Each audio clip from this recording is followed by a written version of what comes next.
আসসালামু আলাইকুম। একে একে শেখ হাসিনা সেভেন স্টারকে ধরে আনা হচ্ছে। এই প্রথম এক নাম্বার দিয়ে শুরু করলো হলো বেনজিরকে। বেনজির হলো শেখ হাসিনার 2009 সালে ক্ষমতায় আসার পর সবচেয়ে বড় খুঁটি ছিল পুলিশের। এই যে পুলিশকে দানবীয় একটা বাহিনীতে পরিণত করছে, পুলিশকে যে একটা দলীয় বাহিনীতে পরিণত করছে, এটার একদম এক নম্বর কান্ডারি ছিল বেনজির। পরে 15.5 বছর শাসন আমলে এইভাবে বহু বেনজিরের তৈরি হয়েছে। মূল 7 জন যে ভূমিকা পালন করছে তার অন্যতম হলো বেনজির। বেনজিরকে আরব আমিরাত থেকে ইন্টারপোলের মাধ্যমে নিয়ে আসতেছে, এটা প্রচারিত। তারপর যারা আসতেছে ধাপে ধাপে প্রত্যেককে নিয়ে আসবে। এরা সবাই আলোচিত পুলিশ কর্মকর্তা ছিল আওয়ামী পুলিশ লীগের। ওটা তো ওই পুলিশ বাহিনী তো দেশের জনগণের ছিল না। ওই পুলিশ বাহিনী শেখ হাসিনার সরি 15.5 বছর শাসন আমলে যে পুলিশ লীগ ছিল, ওটা কোনো আমাদের দেশের মানুষের জান মাল নিরাপত্তা দেওয়ার জন্য পুলিশ বাহিনী ছিল না। ওটা ছিল আওয়ামী লীগের জান মাল নিরাপত্তা দেওয়ার জন্য, রক্ষা করার জন্য ওই পুলিশ বাহিনী। এটা এই জন্য ওই পুলিশ বাহিনীর নামও দেওয়া হয়েছে আওয়ামী পুলিশ লীগ। এই আওয়ামী পুলিশ লীগের seven star Sheikh Hasina, seven স্টারকে এক একে ধরে আনা হচ্ছে। এটা প্রথমটাই একেবারে এক নাম্বারটাই ধরা হয়েছে বেনজির।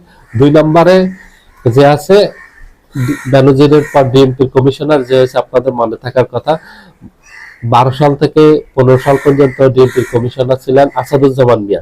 আসাদুজ্জামান মিয়া অলরেডি এই 5 আগস্টের পর মানালি থেকে গ্রেপ্তার হয়েছেন। এই আসাদুজ্জামান মিয়া যখন কমিশনার হন তখন ঢাকা মহানগরীতে নতুন নিয়ম চালু করেছেন এবং বিএনপি জামাতের জন্য নিষিদ্ধ করছেন পুরো ঢাকা মহানগরীতে, এরা যেন কোনো সভা সমাবেশ করতে না পারে, এবং ঢাকা মহানগরীকে বিএনপি জামাত মুক্ত করে ফেলছেন ঘোষণা দিয়ে। এই আসাদুজ্জামান মিয়ার সময় বিএনপির অফিসে ঢুকে তছনছ করে ফেলা হয়েছে, বারবার ঢুকে।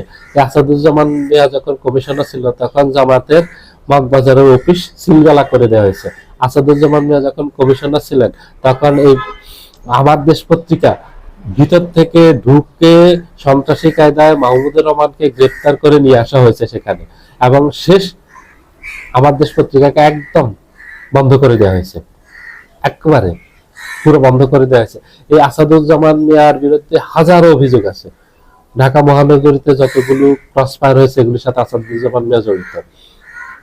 বেনজিরের তো কয়েকশো গুম এবং ক্রস ফায়ারের সাথে জড়িত সরাসরি। এই জন্য বেনজিরের উপর আমেরিকা স্যাংশন দিয়েছে যে তার বিরুদ্ধে গুম এবং অসংখ্য খুনের অভিযোগ প্রমাণিত। এটা আমেরিকার কাছে এভিডেন্স ছিল। এই সেই এভিডেন্সের ভিত্তিতে বেনজিরের বিরুদ্ধে আমেরিকা স্যাংশন দিয়েছে। বেনজির যখন ঢাকা মহানগর কমিশনার ছিল তখন অসংখ্য বিএনপি নেতা কর্মীকে তুলে এনে গুম করে ফেলছে, ক্রস ফায়ার দিয়েছে। তারপর বেনজির যখন 15 থেকে 20 সাল পর্যন্ত 5 বছর র্যাবের ডিজি ছিল, এই র্যাবের ডিজি থাকা অবস্থায় সারা বাংলাদেশে বিএনপির যত নেতা কর্মী গুম হয়েছে, খুন হয়েছে, এটার মাস্টার মাইন্ড ছিল বেনজির। কয়েক হাজার গুম খুনের সাথে, ক্রস ফায়ারের সাথে জড়িত ছিল। তৃতীয় হলো, সবাই জানেন শেখ হাসিনার তৃতীয় পুলিশ শক্তি হলো ডিবি হারুন। ডিবি হারুন বর্তমানে আমেরিকাতে আছে। ডিবি হারুনকে আনার ইন্টারপোলের মাধ্যমে এই চিঠি চালাচালি চলতেছে, ওকেও নিয়ে আসার চেষ্টা করতেছে আমেরিকা সরকারের সাথে। ওগুলি যেসব নথিপত্র প্রয়োজন এখান থেকে পাঠাচ্ছে, আমেরিকাও চাচ্ছে ডিবি হারুন আসবে। ডিবি হারুন বর্তমানে আমেরিকাতে অবস্থান করতেছে। চতুর্থ হলো বিপ্লব কুমার। এই বিপ্লব কুমার সরকার এই ঢাকা মহানগরীর অ্যাসিস্ট্যান্ট কমিশনার ছিল। তার দাপটে তো একেবারে পুলিশ বাহিনীর অনেক কর্মকর্তা ছিল যে তারাই আতঙ্কে থাকতো, এত দাপট দেখাতো। ওরা তো আওয়ামী লীগের শুধু শেখ হাসিনা ব্যতীত আর কোনো মন্ত্রীকেও ওরা পাত্তা দিত না, এবং অনেক মন্ত্রী তাদের কাছে মনে হয় এই তাদের অধীনস্থ কর্মচারীর মতো, তাদের কাছে কোনো কাজ হলে যেতে হতো ওইভাবে। তারা কোনো মন্ত্রীকে, তারা এটা ঘোষণাই ছিল, এটা শেখ হাসিনা ব্যতীত তাদেরকে সরানো, তাদের বিরুদ্ধে ব্যবস্থা নেওয়ার আর কারো শক্তি নেই। এই জন্য ওরা শেখ হাসিনাকে ছাড়া কাউকে সম্মান করতো না। আর বিরোধী দলের তো ওটা বলারই অপেক্ষা রাখে না। সালের 28 ডিসেম্বরের যে বিএনপি না পল্টনের সমাবেশে করার কথা ছিল, যেটা পরে গোলাপবাগে নেওয়া হয়েছে, সেই সমাবেশে বিএনপির যখন অফিসে তালা লাগিয়ে দেওয়া হয়, তখন বিএনপির মহাসচিব মির্জা ফখরুল ইসলাম আলমগীর অফিসে যেতে চেয়েছেন। এই বিপ্লব কুমার সরকার মির্জা ফখরুলের সাথে যে অসম্মানজনক আচরণ করেছে, মনে হয় যেন তখন মনে হয়েছিল যে বিপ্লব কুমার সরকার এই বাংলাদেশের মালিকের কাছে মির্জা ফখরুল ইসলাম আলমগীর সার্ভেন্টের মতো গেছেন, গিয়ে একটু অফিসে ঢুকতে চাইছেন, বিপ্লব কুমার দেয়নি। তার যে মানসিক শারীরিক ভাষা ছিল, মুখের ভাষা ছিল, এগুলি মানে বর্ণনা। এদেরকে নিয়ে যদি 100 এপিসোডও করা হয়, তাতেও এদের গত 15 বছরের অপকর্মে ফিরিস্তি শেষ হবে না। এই বিপ্লব কুমার সরকার আমেরিকাতে আছে, তাকে আনার চেষ্টা করতেছে। পঞ্চম হলো আমেরিকার 5 নাম্বার স্টার হলো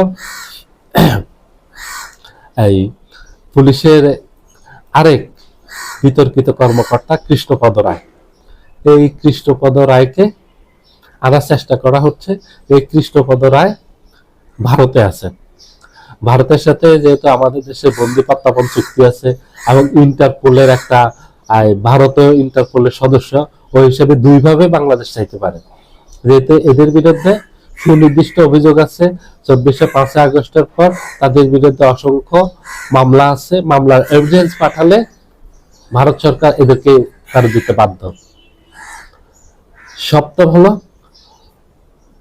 মনিরুল ইসলাম, শেষেও এসবি সিপ ছিল, তার আগে সিটিটিসির সিপ ছিল, তার আগে ডিবির, ঢাকা মহানগরের ডিবির ও কমিশনার ছিল, যেটা পরে হারুন দায়িত্ব পেয়েছে। এই মনিরুল ইসলাম খুবই ভয়ঙ্কর। মনিরুল ইসলামের বাড়িও গোপালগঞ্জে। তাদের মূল শক্তি ছিল যে তাদের বাড়ি গোপালগঞ্জ, তারা আওয়ামী লীগ করে, এটাই হলো তাদের মূল শক্তি। এই শক্তির বলে তারা আওয়ামী লীগের সিনিয়র মন্ত্রীদেরকে পর্যন্ত পাত্তা দিতেন না। কোনো কথায়, কোনো কাজের জন্য গেলে ওরা কাজ করে দিতেন না, ওদের ইচ্ছা মাফিক করতেন, এবং তারা কোনো কথা বললে সেটা রাখতেন না। তাদের মাঝে একটা ক্ষোভ ছিল, আওয়ামী লীগের সিনিয়র মন্ত্রীদের মাঝে একটা ক্ষোভ ছিল, সিনিয়র নেতৃবৃন্দের মাঝে একটা ক্ষোভ ছিল, যে পুলিশ কে নির্দেশ দিলে যারা আমাদের অর্ডার মানতে বাধ্য, মন্ত্রী এমপিদের কথা শুনতে বাধ্য, পুলিশের যেই হোক, যদি পুলিশের প্রধান হয় সবাই, কারণ মন্ত্রী এমপিদের নিচে তাদের পদমর্যাদা। মন্ত্রীদের পদমর্যাদা অনেক উপরে, এমপিরা তো হচ্ছে আইন প্রণেতা, তাদের কথা পর্যন্ত শুনতেন না।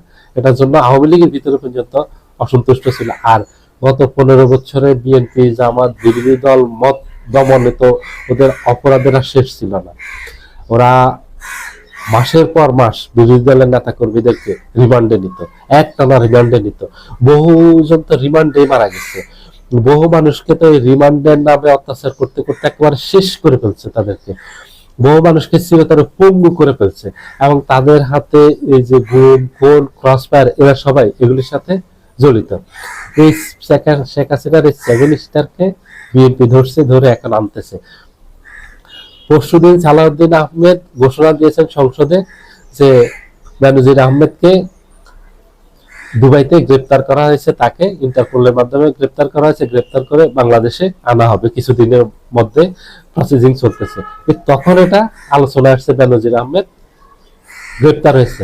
তার আগে যে ভিতরে ভিতরে বিএনপি তাদেরকে আনার জন্য যে তারা যে দেশ আছে সেই দেশে লবিং করতেছে, সেই দেশের সাথে চিঠি চালাচালি করতেছে, আলোচনা করতেছে, এটা কিন্তু প্রকাশ পায়নি। এখন প্রকাশ পাচ্ছে যে বিএনপি তৎকালীন বিতর্কিত এবং আওয়ামী লীগের এই শেখ হাসিনার 7 স্টার যারা ছিল সবাইকে আনার বিতর্কত সকল চেষ্টা করতেছে, বিএনপি এখন প্রকাশ করতেছে না।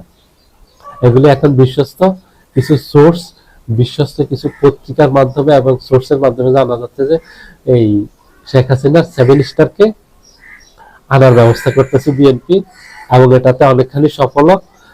2 জন ভারতে আছেন, মনিরুল ইসলাম ভারতে আছেন এবং কৃষ্ণপদ রায় ভারতে আছেন। তাদেরকে ভারত থেকে নিয়ে আসা হবে, এবং বাকি যারা আছে, একজন বাংলাদেশে গ্রেপ্তার আছে আসাদুজ্জামান মিয়া, বাকি 4 জনকে নিয়ে আসার ব্যবস্থা করতেছে। কেউ এখান থেকে পার পাবে না। শুধু এই 7 জন না, শেখ হাসিনার কয়েকশো পুলিশ অফিসার ছিলেন যারা গত 15 বছরে শেখ হাসিনাকে দানব হতে সাহায্য করেছেন, সে তো শেখ হাসিনার এত অপকর্মের 15 বছর সকল অপকর্মের অন্যতম সহযোগী ছিলেন এই পুলিশ কর্মকর্তারা। এরা সবাই চিহ্নিত, এদের সবার লিস্ট আছে, এদের সবার নাম জানা আছে, এদের প্রত্যেকের আলাদা আলাদা ফাইল আছে বিএনপির কাছে।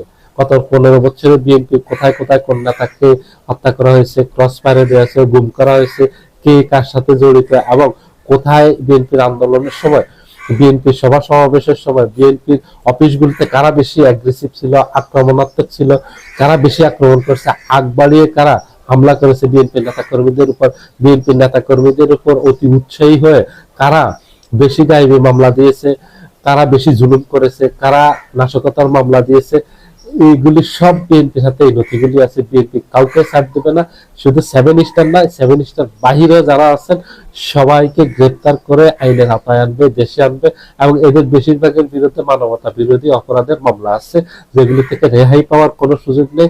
বিএনপিও সেটা দিবে না, কারণ বিএনপি গত 15.5 বছরে বিএনপির অনেক সিনিয়র নেতৃবৃন্দকে হারিয়েছে এদের কারণে। এই যে গুম হয়ে গেছে বিএনপির কয়েক হাজার নেতা কর্মী, আর ফিরে আসেনি, আর আসবে না।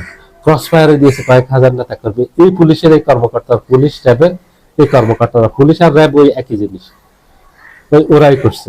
এই ঘুরে ফিরে এরাই ছিল পুলিশ, র্যাবে এরাই ছিল সবাই, এবং বুনের সাথে এই শেখ হাসিনা আয়না ঘরের সাথে এরাই জড়িত ছিল। বিএনপির হাতে এই প্রমাণগুলি আছে, ডক্টর ইউনূস অনেক প্রমাণ প্রুফ করে গেছেন, দিয়ে গেছেন, বাকিগুলি বিএনপির হাতে আছে। কারণ বিএনপি গত 15 বছর থেকে তাদের যত জায়গায় নেতা কর্মীরা এইভাবে মিসিং হয়েছেন ওগুলি লিস্ট করছেন, এবং বিএনপির নেতা কর্মীরা নির্যাতিত হয়েছেন, কোন পুলিশ কর্মকর্তা বেশি বাড়াবাড়ি করেছে, সব একেবারে ফুল লিস্ট তারা করে রেখেছেন। কোন দিন করেছেন, কোন তারিখে করেছেন, কোথায় করেছেন, কে করেছে, কোন পুলিশ কনস্টেবল করেছে, কোন পুলিশের এএসআই করেছে, এসআই করেছে, ওসি করেছে, এএসপি করেছে, এসপি করেছে, কোন পুলিশের ডিআইজি করেছে, এআইজি করেছে, আইজি করেছে, সব এক কথা সমস্ত প্রমাণ বিএনপি রেখেছে। এখন বিএনপি ধীরে ধীরে অ্যাকশনে যাচ্ছে। বিএনপি এখন শেখ হাসিনা 7 স্টারের বিরুদ্ধে ধীরে ধীরে অ্যাকশন শুরু করেছে। এই অ্যাকশন অব্যাহত থাকবে, এটা বন্ধ হবে না। সবাই ভালো থাকবেন, আল্লাহ হাফেজ।